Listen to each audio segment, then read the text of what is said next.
Ազատության մեջ գտնվող Ամբաստանյանը դատարան ներկայացավ 40 րոպե ուշացումով։ Դատարանի քարտուղարը տուժող կողմին նախ ներկայացրեց, որ Ամբաստանյալն ու իր պաշտպանը սխալ են լսել նշանակված դատական նիստի ժամը։ Հետո, երբ տուժող կողմը աղմկեց, դատական նիստը սկսվեց։ Ներկայացավ դատավոր Աշոտ Մանուկյանը եւ գրեթե միաժամանակ մյուս դռնից Ամբաստանյալի պաշտպան Մամիկոն Մուրադյանը, ով խնդրեց, որ նիստը չսկսեն մինչեւ Ամբաստանյալը մտնի դահլիճ։ Հայտարարվեց 5 րոպե ընդմիջում։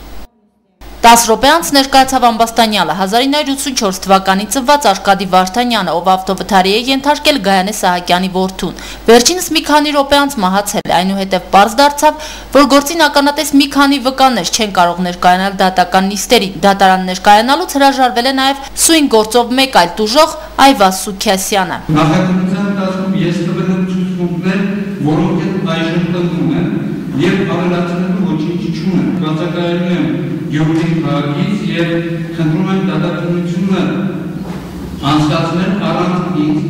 Դատարանում Այվա Սուքիասյանի ներկայության պահանջով հանդես եկավ միայն տուժող կողմի ներկայացուցիչը, իսկ Գայանե Սահակյանի բնորոշմամբ պետմեղադրողը հետաքրքիր կերպով գտավ, որ տուժողի ներկայությունը այնքան էլ կարևոր չէ դատարանում։ Տուժող կողմը, տուժողի իրավահաջորդ Գայանե Սահակյանը եւ ես, որպես նրա ներկայացուցիչ, ունենք նրան հարցեր տալու իրավունք եւ որոշակի հարցերի ճշտումներ ստանալու նկատառումով ցանկանում ենք, որ նա ներկա գտնվի դատական նիստին։ Գործին մասնակից կողմերի դատարան չներկայանալու դեպքում դատարանում գործի նյութերին կցվելու են նրանց նախաքննական ցուցմունքները, իսկ տուժող կողմի ներկայացուցիչները գտնում են, որ իրենք հիմնավոր կասկածներ ունեն նախաքննության առումով, գտնում են, որ նախաքննական մարմինները չեն եղել անաչառ եւ գործում առկա շատ փաստեր կոծկվել են։ Արկադի Արամեսի Վարդանյանը օգտագործել է մեկ ուրիշի մեքենա, որին ի սկզբանե թաքցրեցին։ Այդ մեքենան Գագիկ Փոստոյանի մեքենան է, որը ինքը հարսանիքի մեջից վերցնելով դուրս գալով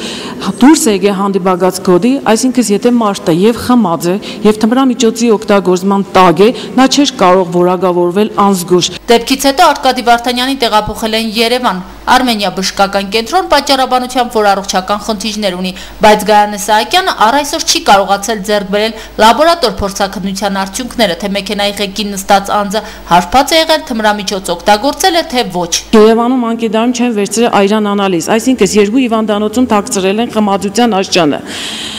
Երևանում թաքցրել են նաև դեպքը չէ նախազանգի ոստիկանություն։ Գայանե Սահակյանի պնդմամբ դեպքից հետո Արկադի Վարդանյանը հեռացել է հանրապետությունից կեղծ անձնագրով։ Նույն գիշերվա մեջ կատարել է հաջորդ գործողությունը 2006 թվականի կորստյան գործ կազմած անձնագիրը տալով հիվանդանոց ներկայացնելով ապահովեցնելով որ իրեն անձնագիրը բժիշկների ձեռքում է 9-15 րոպեին գնում է Մոսկվա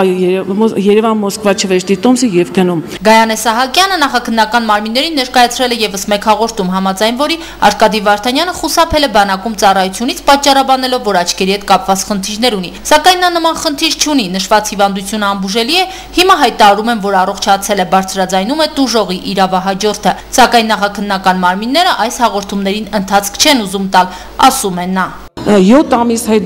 ամիս հետո արհամարելով եւ իմ զոհը եւ ինձ արհամարելով ծնողները մի անգամ չբարեհաջեցին Ամերիկայից հետ գալ, այդ դրամական իրենց միջոցները տրամադրեցին անխիղճ ղեկավարներին,